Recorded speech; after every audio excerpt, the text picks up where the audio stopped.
In the early 19th century, childbirth was a perilous field. For decades, it remained a marginalized branch of medicine, frequently dismissed by elite surgeons who viewed the complexities of labor as a matter for midwives rather than scientific study. If you open the genealogist's ledger to find the man who would help change that perception, you won't find a member of the landed gentry. Instead, you'll find this handwritten baptismal registry from 1815, marking the birth of William Tyler Smith in a small Gloucestershire parish. His early life was defined by significant hurdles. He suffered from chronic poor health and was known for an ungainly, awkward manner when speaking. When he finally traveled to London to begin his medical career, he arrived as a young man completely penniless and without a single professional connection. Overcoming physical illness and a total lack of financial backing became the primary challenge of his early adulthood. To advance, he would have to find a way to make his voice heard in a city that valued status and pedigree above all else. By 1841, his personal life reached a turning point. He married Tryphena Yearsley and moved into a modest shared residence on Sackville Street, formally establishing his own branch of the family tree. He found his professional footing as a sub-editor at The Lancet. While his lecturing style was described as ungainly, his writing was sharp and confrontational, providing him with a platform to challenge the medical establishment's neglect of obstetric science. The growth of his household responsibilities coincided with his rising influence in the medical press, creating the foundation for a professional revolution. By 1851, the census reveals the scale of his professional advancement. He is recorded at 7 Upper Grosvenor Street in Westminster, listed as a physician with his MD from the University of London and a household supported by 3 domestic servants. Yet, this career of domestic expansion was marked by loss. In 1852, his 2-year-old son, Valentine, passed away, a reminder of the very fragility of life he was working to understand. During these years, he published his most significant intellectual work, Parturition. The 1849 text argued against the prevailing view that labor was merely a mechanical process of expulsion, shifting the conversation toward a more complex biological understanding.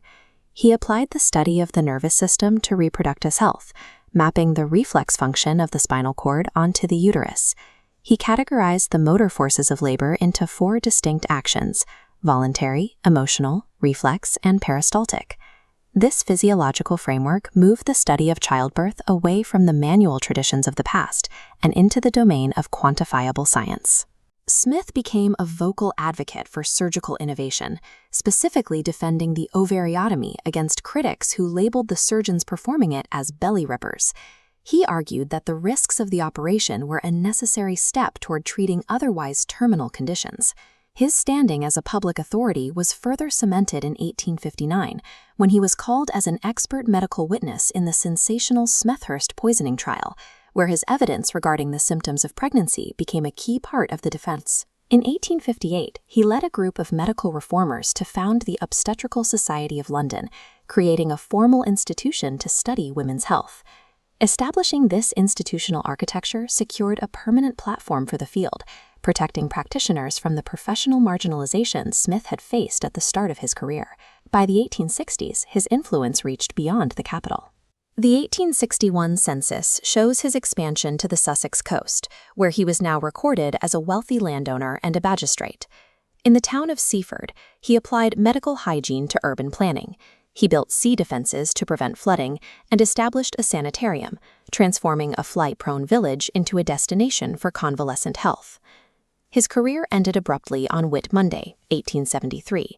While walking by the riverside in Richmond, the 58-year-old physician suffered a massive cerebral hemorrhage. He was carried by watermen to the Richmond Infirmary, but despite the attendance of multiple doctors, he died within 3 hours. The subsequent coroner's inquest confirmed the cause as a natural sudden vascular failure. A physician who spent decades mapping the intricate biological systems of labor and survival succumbed in less than 3 hours to a vascular failure of his own, dying at the height of his civic and medical career. The final chapter of the genealogist's ledger is his will, which outlines provisions made for his wife, Tryphena, and their surviving children. The document details specific bequests and the distribution of his estate, measuring wealth accumulated over a 30-year career that began in poverty. In July 1873, the will was formally proved in the Court of Probate by his executors and his son Arthur Denman Smith, sealing his legal and financial legacy. Professionally, his work secured the status of obstetrics and gynecology as respected scientific disciplines, moving them from the periphery to the center of modern medicine. The boy arriving in London without funds or connections left a legacy that remains visible today, traced through his family line, the Sussex coast, and the modern medical discipline he helped define.